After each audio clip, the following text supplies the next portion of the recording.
দেখতে দেখতে শুরু হয়ে গেল জুন মাস। বছরের ষষ্ঠ মাসের শুরুতেই পশ্চিমবঙ্গের মানুষকে আবার মোকাবিলা করতে হচ্ছে গরম আর আর্দ্রতাজনিত অস্বস্তির সঙ্গে।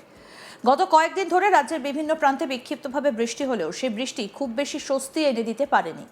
কোথাও কোথাও বিকেলের দিকে কালো মেঘ জমে বজ্রবিদ্যুৎ সহ বৃষ্টি হয়েছে, আবার কোথাও ঝোড়ো হাওয়াও বইতে দেখা গিয়েছে। কিন্তু সেই স্বস্তি ছিল খুব সাময়িক। বৃষ্টি থামার কিছুক্ষণের মধ্যে আবার ফিরে এসেছে ভ্যাপসা গরম। বাতাসে আর্দ্রতার পরিমাণ বেশি থাকায় ঘরের ভেতরে যেমন অস্বস্তি, তেমনি বাইরে বেরোলেও ঘাম ঝরছে অবিরাম। এই পরিস্থিতির মধ্যে আগামী কয়েকদিনের আবহাওয়ার বিস্তারিত পূর্বাভাস দিয়েছে আলিপুর আবহাওয়া দফতর। আবহাওয়া বিশেষজ্ঞদের মতে জুনের প্রথম সপ্তাহে রাজ্যের আবহাওয়ায় বেশ কিছু পরিবর্তন দেখা যেতে পারে। বিশেষ করে উত্তরবঙ্গ এবং দক্ষিণবঙ্গের আবহাওয়ার মধ্যে স্পষ্ট পার্থক্য লক্ষ্য করা যাবে। আবহাওয়া দপ্তরের পূর্বাভাস অনুযায়ী জুনের প্রথম সপ্তাহে দক্ষিণবঙ্গে ধীরে ধীরে কমতে পারে ঝড় বৃষ্টির প্রবণতা, ফলে তাপমাত্রা বাড়ার সম্ভাবনা রয়েছে। একই সঙ্গে বাড়তে পারে গরমের অস্বস্তিও। অন্যদিকে উত্তরবঙ্গে প্রাক বর্ষার বৃষ্টির কার্যকলাপ আরও সক্রিয় হতে পারে, ফলে সেখানে বজ্রবিদ্যুৎ সহ বৃষ্টি এবং ঝোড়ো হাওয়ার সম্ভাবনা অনেকটাই বেশি। উত্তরবঙ্গের আবহাওয়ার দিকে নজর দিলে দেখা যাচ্ছে সপ্তাহের শুরুতে বৃষ্টির পরিমাণ কিছুটা কম থাকলেও মঙ্গলবার থেকে পরিস্থিতি বদলাতে শুরু করবে। সোমবার উত্তরবঙ্গের বেশ কয়েকটা জেলায় বিক্ষিপ্তভাবে হালকা থেকে মাঝারি বৃষ্টি হতে পারে, তবে সামগ্রিকভাবে বৃষ্টির সম্ভাবনা তুলনামূলকভাবে কম বলেই জানানো হয়েছে। কিন্তু মঙ্গলবার থেকে আবহাওয়ার পরিবর্তন আরও স্পষ্ট হতে পারে। মঙ্গলবার দার্জিলিং, কালিম্পং এবং জলপাইগুড়ি জেলায় বজ্রবিদ্যুৎ সহ বৃষ্টির সম্ভাবনা রয়েছে। পাহাড়ি অঞ্চল এবং সংলগ্ন এলাকায় মেঘের ঘনঘটা বাড়তে পারে, সেই সঙ্গে মাঝারি থেকে জোরালো বৃষ্টিও হতে পারে কয়েকটা এলাকায়। আবহাওয়া বিশেষজ্ঞরা জানিয়েছেন এই সময় পাহাড়ি এলাকায় ভ্রমণকারীদের সতর্ক থাকা প্রয়োজন, কারণ বজ্রপাত এবং ঝোড়ো হাওয়ার কারণে স্থানীয়ভাবে সমস্যা তৈরি হতে পারে। বুধবার উত্তরবঙ্গের আরও কয়েকটা জেলায় ঝড় বৃষ্টির পরিধি বৃদ্ধি পেতে পারে। দার্জিলিং, কালিম্পং, জলপাইগুড়ি, আলিপুরদুয়ার এবং কোচবিহার, এই 5 জেলাতেই বজ্রবিদ্যুৎ সহ বৃষ্টির সম্ভাবনা রয়েছে। কোথাও কোথাও দমকা হাওয়ার গতিবেগও বৃদ্ধি পেতে পারে। দিনের বিভিন্ন সময়ে আকাশ মেঘলা থাকতে পারে এবং বিক্ষিপ্তভাবে বৃষ্টিপাত হতে পারে। আবহাওয়া দফতর আরও জানিয়েছে বুধবার এবং বৃহস্পতিবারের মধ্যে উত্তরবঙ্গে ঝড় বৃষ্টির প্রবণতা আরও বৃদ্ধি পেতে পারে। এই সময় প্রাক বর্ষার কার্যকলাপ অনেকটাই সক্রিয় হয়ে উঠবে বলেই অনুমান করা হচ্ছে। ফলে উত্তরবঙ্গের বিভিন্ন জেলায় মাঝারি থেকে ভারী বৃষ্টিপাতের সম্ভাবনা তৈরি হচ্ছে। বিশেষ করে বৃহস্পতিবার আলিপুরদুয়ার জেলায় ভারী বৃষ্টির আশঙ্কা রয়েছে। স্থানীয়ভাবে কোথাও কোথাও স্বল্প সময়ের মধ্যে উল্লেখযোগ্য পরিমাণ বৃষ্টি হতে পারে। এর ফলে নিচু এলাকায় জল জমার সমস্যা তৈরি হতে পারে। পাশাপাশি নদী এবং জলাধার সংলগ্ন এলাকাগুলিতেও পরিস্থিতির ওপর নজর রাখতে বলা হয়েছে। শুধু বৃষ্টি নয়, উত্তরবঙ্গের বেশ কয়েকটা জেলায় তীব্র ঝোড়ো হাওয়ার সম্ভাবনা রয়েছে। দার্জিলিং, কালিম্পং, আলিপুরদুয়ার, কোচবিহার এবং জলপাইগুড়ি জেলায় ঘন্টায় 40 থেকে 50 কিলোমিটার বেগে ঝোড়ো হাওয়া বইতে পারে বলে পূর্বাভাস দিয়েছে আবহাওয়া দফতর। এই ঝোড়ো হাওয়ার সঙ্গে বজ্রপাত এবং প্রবল বৃষ্টিও হতে পারে, ফলে সাধারণ মানুষকে সতর্ক থাকার পরামর্শও দেওয়া হয়েছে। বিশেষজ্ঞরা বলছেন বজ্রপাতের সময় খোলা জায়গায় না থাকা, গাছের নিচে আশ্রয় না নেওয়া এবং প্রয়োজন ছাড়া বাইরে না বেরোনোই সব থেকে নিরাপদ। কৃষকদেরও আবহাওয়ার পূর্বাভাসের দিকে নজর রাখার পরামর্শ দেওয়া হয়েছে, কারণ ঝোড়ো হাওয়া এবং ভারী বৃষ্টির ফলে ফসলের ক্ষতির সম্ভাবনা তৈরি হতে পারে। এবার আসা যাক দক্ষিণবঙ্গের আবহাওয়ার কথায়। গত কয়েকদিন ধরে দক্ষিণবঙ্গের বিভিন্ন জেলায় বজ্রবিদ্যুৎ সহ বৃষ্টি হয়েছে। কোথাও কোথাও কালবৈশাখীর মতো পরিস্থিতিও তৈরি হয়েছিল। সেই বৃষ্টির জেরে তাপমাত্রা কিছুটা কমেছিল এবং গরম থেকে সাময়িক স্বস্তি মিলেছিল সাধারণ মানুষের। তবে আবহাওয়া দপ্তরের মতে সেই পরিস্থিতি আর বেশি দিন স্থায়ী হবে না। আগামী কয়েকদিন দক্ষিণবঙ্গে ধীরে ধীরে কমে যেতে পারে ঝড় বৃষ্টির প্রবণতা, ফলে তাপমাত্রা আবার ঊর্ধ্বমুখী হতে শুরু করবে। বিশেষ করে আগামী বুধবারের মধ্যে দিনের তাপমাত্রা 3 থেকে 4 ডিগ্রি সেলসিয়াস পর্যন্ত বৃদ্ধি পেতে পারে। বর্তমানে দক্ষিণবঙ্গের বিভিন্ন জেলায় তাপমাত্রা স্বাভাবিকের তুলনায় কিছুটা কম রয়েছে।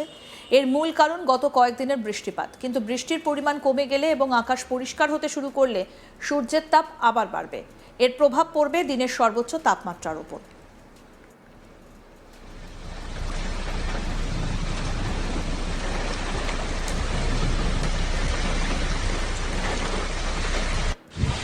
শুধুমাত্র তাপমাত্রা বৃদ্ধি নয়, বাতাসে আর্দ্রতার পরিমাণও বেশি থাকবে বলে জানানো হয়েছে। ফলে গরমের সঙ্গে অস্বস্তি বাড়বে। আবহাওয়া বিশেষজ্ঞরা বলছেন অনেক সময় তাপমাত্রা খুব বেশি না থাকলেও আর্দ্রতা বেশি থাকলে শরীরে গরম আরও বেশি অনুভূত হয়। বর্তমানে সেই ধরনের পরিস্থিতি তৈরি হতে পারে দক্ষিণবঙ্গের বিভিন্ন এলাকায়। আলিপুর আবহাওয়া দপ্তর জানিয়েছে আগামী 5ই জুন পর্যন্ত দক্ষিণবঙ্গে বড় ধরনের ঝড় বৃষ্টির সম্ভাবনা খুব কম। কোথাও কোথাও বিচ্ছিন্নভাবে হালকা বৃষ্টি হতে পারে, তবে তা সামগ্রিক আবহাওয়ার খুব একটা পরিবর্তন ঘটাবে না, বরং গরম এবং ভ্যাপসা অস্বস্তি আরও বাড়তে পারে। এদিকে কলকাতার আবহাওয়ার দিকেও নজর রয়েছে সকলের। রাজ্যের রাজধানী শহর কলকাতায় সোমবার আকাশ আংশিক মেঘলা থাকতে পারে বলে পূর্বাভাস দেওয়া হয়েছে। দিনের শুরুতে রোদের দেখা মিললেও দুপুরের পর আকাশে মেঘের আনাগোনা বাড়তে পারে। বিকেল কিংবা সন্ধ্যের দিকে শহরের কিছু এলাকায় বজ্রবিদ্যুৎ সহ বৃষ্টির সম্ভাবনা রয়েছে, তবে এই বৃষ্টি খুব বেশি বিস্তৃত আকারে নাও হতে পারে। শহরের একাংশে বৃষ্টি হলেও অন্য অংশে শুষ্ক আবহাওয়া বজায় থাকতে পারে, ফলে অনেকটাই স্থানীয় পরিস্থিতির ওপর নির্ভর করবে বৃষ্টির পরিমাণ। কলকাতার তাপমাত্রার দিক থেকে দেখলে সোমবার সর্বোচ্চ তাপমাত্রা 35 ডিগ্রি সেলসিয়াসের আশেপাশে থাকতে পারে, স্বাভাবিকের তুলনায় 0.8 ডিগ্রি সেলসিয়াস কম। অন্যদিকে দিনের সর্বনিম্ন তাপমাত্রা থাকতে পারে 28 ডিগ্রি সেলসিয়াসের কাছাকাছি। কি বলছেন আবহাওয়াবিদ সৌরিশ ব্যানার্জি, শুনবো। 1 থেকে 3 তারিখ বৃষ্টিপাত অনেকটাই কমে যাবে দক্ষিণবঙ্গে।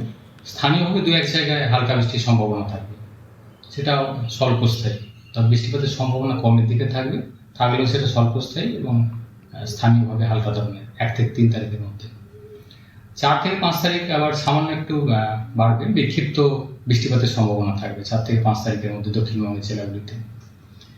তাপমাত্রা আগামী 3 দিনে দিনের তাপমাত্রা 2 থেকে 4 ডিগ্রির মতো বাড়ার সম্ভাবনা রয়েছে, যেটা গত কয়েকদিনে বৃষ্টিপাতের কারণে মেঘলা থাকার কারণে অনেকটা কমে গেছিল। বিশেষ করে পশ্চিমের জেলাগুলোয় স্বাভাবিকের থেকে অনেকটা নিচে নেমে গেছিল তাপমাত্রা, সেটাই বেড়ে স্বাভাবিকের কাছাকাছি আসবে। সেটা স্বাভাবিকের থেকে কমে গেছে, সেটাই এই সময় যে তাপমাত্রা স্বাভাবিক যেটা থাকে সর্বোচ্চ তার কাছাকাছি চলে আসবে। কলকাতা পার্শ্ববর্তী অঞ্চলের জন্য আজকের দিনটা সম্ভাবনা কিছুটা রয়েছে হালকা ধরনের, থাকলেও সম্ভাবনা কমের দিকে থাকলেও সেটা বিকেল বা সন্ধ্যের দিকে স্থানীয়ভাবে হালকা ধরনের হালকা বৃষ্টি থাকতে পারে। পরবর্তী 3 দিনে বৃষ্টিপাতের সম্ভাবনা কমে যাবে কলকাতা পার্শ্ববর্তী অঞ্চলের জন্য, এবং আবার কিছুটা সম্ভাবনা তৈরি হবে 4 থেকে 5 তারিখের মধ্যে। তাপমাত্রা কলকাতা পার্শ্ববর্তী অঞ্চলের জন্য আগামী 5 দিন দিনের সর্বোচ্চ তাপমাত্রা 35 থেকে 36 ডিগ্রির কাছাকাছি থাকবে, অর্থাৎ এই সময় স্বাভাবিক যে গরমটা থাকে তার কাছাকাছি থাকবে। আর্দ্রতা বেশি থাকবে, ফলে আর্দ্রতাজনিত অস্বস্তি থাকবে।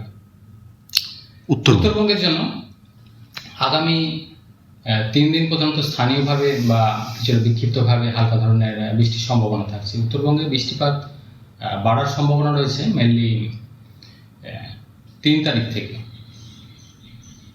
3 তারিখ থেকে পরবর্তী কিছুদিন উত্তরবঙ্গের উত্তরের জেলাগুলোয় বৃষ্টিপাত বাড়বে, এবং 4 থেকে 6 তারিখের মধ্যে উত্তরের জেলাগুলো 2-1 জায়গায় ভারী বৃষ্টির সম্ভাবনা তৈরি হবে। অন্যান্য জেলাগুলো মালদা 2 দিন আছে বিক্ষিপ্তভাবে বৃষ্টিপাতের সম্ভাবনা থাকবে 3 তারিখ থেকে পরবর্তী কয়েকদিন। তাপমাত্রা উত্তরবঙ্গে অনেকটা বেশি রয়েছে বর্তমানে, এটা আগামী 4 দিন খুব বেশি পরিবর্তন নেই, তারপর পরবর্তী 3 দিনে কিছুটা কমে আসবে 2 থেকে 3 ডিগ্রির মতো। আরও আপডেট পেতে দেখতে থাকুন আজ তাক বাংলা, সাবস্ক্রাইব করুন।